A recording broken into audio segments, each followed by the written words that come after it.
भगवान श्री राम जी के मंदिर में चोरी की घटना भगवान श्री रामचंद्र जी द्वारा दिए गए आशीर्वाद का फल है। बिना भगवान श्री राम के आदेश के वृक्ष का एक पत्ता नहीं हिल सकता है, तो चोरी कैसे हो सकती है? यह जानना आपके लिए बहुत जरूरी है कि श्री राम मंदिर ट्रस्ट में काकभूषणी महाराज की जो प्रतिमा चोरी हुई है वह किसकी इच्छा के फलस्वरूप वहां से चोरों द्वारा चोरी की गई है।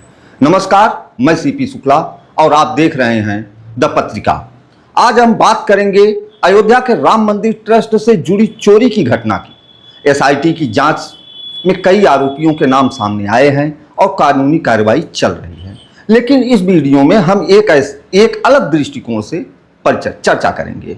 यह किसी जांच एजेंसी का निष्कर्ष नहीं, बल्कि धार्मिक ग्रंथों और भारतीय दर्शन के आधार पर एक वैचारिक विश्लेषण है। आप इससे सहमत भी हो सकते हैं और असहमत भी। सबसे पहले मैं एक बात स्पष्ट कर दूं, भगवान श्री राम मंदिर ट्रस्ट में चोरी की घटना की पुलिस और एसआईटी अपनी जांच कर रही है। जांच में जिन लोगों के नाम सामने आए हैं वे जांच और कानूनी प्रक्रिया का हिस्सा हैं और अंतिम निर्णय न्यायालय द्वारा ही किया जाएगा। लेकिन आज मैं इस घटना का एक अलग धार्मिक और दार्शनिक दृष्टिकोण आपके सामने रखना चाहता हूं। यह मेरा व्यक्तिगत व्याख्यान है, न किसी जांच एजेंसी द्वारा स्थापित तथ्य है। एसआईटी की जांच में जिन 8 लोगों के नाम सामने आए हैं वह इस प्रकार हैं: अनुकल्प मिश्रा, अविनाश शुक्ला, करुणेश पांडे, मनीष यादव, रमाशंकर यादव, सुभाष श्रीवास्तव, रमाशंकर मिश्रा और लवकुश मिश्रा। यह नाम चोरी की घटना में शामिल बताए जाते हैं।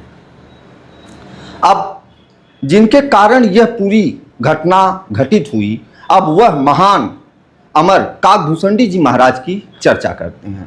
काकभूषणी जी महाराज श्री राम के परम भक्त थे। भगवान श्री राम जी चंद्र जी ने उन्हें अमृतत्व का आशीर्वाद दिया हुआ था। श्री रामचरितमानस और अन्य धार्मिक ग्रंथों में उनका उल्लेख है। एक ऐसे अमर भक्त के रूप में मिलता है जिन्हें भगवान श्री राम का विशेष आशीर्वाद प्राप्त है और वे राम कथा के महान ज्ञाता माने जाते हैं और उनकी कथा सनातन परंपरा का महत्वपूर्ण हिस्सा है।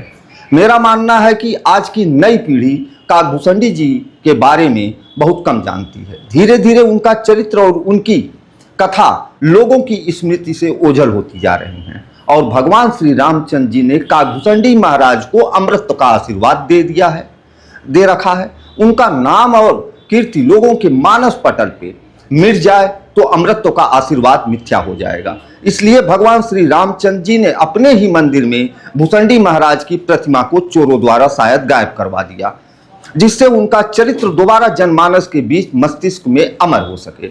भगवान श्री राम का आशीर्वाद कभी निष्फल नहीं जाता है। भगवान किसी न किसी रूप में अपने दिए आशीर्वाद को चिरंजीवी रखते हैं। भगवान के आशीर्वाद से काकभूषणी महाराज की चिरंजीवी हैं और चिरंजीवी रहेंगे, चिरंजीवी थे। तर्क के बाद फिर विचार मन में आता है कि इस घटना के कारण पूरे देश में काकभूषणी जी का नाम फिर से चर्चा में आ गया है। आज समाचार चैनल, सोशल मीडिया, न्यूज़पेपर और लोगों की बातचीत में काकभूषणी जी का उल्लेख हो रहा है। यह एक संयोग भी हो सकता है या इसे कोई व्यक्ति अपनी धार्मिक आस्था के अनुसार ईश्वरीय लीला के रूप में भी देख सकता है। मैं यह दावा नहीं करता कि चोरी भगवान की इच्छा से हुई है, किसी दैवी योजना का हिस्सा है। यह केवल एक धार्मिक दार्शनिक दृष्टिकोण है जिसे हर व्यक्ति मानने या न मानने के लिए स्वतंत्र है। सनातन परंपरा कहती है हरि अनंत हरि कथा अनंता। भगवान की लीला की व्याख्या हर व्यक्ति अपनी श्रद्धा और समझ के अनुसार करते हैं। आप इस पूरे विषय को किस दृष्टिकोण से देखते हैं? आपको क्या लगता है कि इस घटना में काकभूषणी जी के चरित्र को फिर से लोगों के बीच चर्चा का विषय बना दिया है? अपनी राय हमें कमेंट बॉक्स में अवश्य दें। यदि वीडियो पसंद आए तो लाइक करें, अधिक से अधिक लोगों तक शेयर करें। ऐसे धार्मिक और सामाजिक विषयों पर चर्चा के लिए हमारे चैनल को सब्सक्राइब करें तथा पेज को फॉलो करें। धन्यवाद, नमस्कार।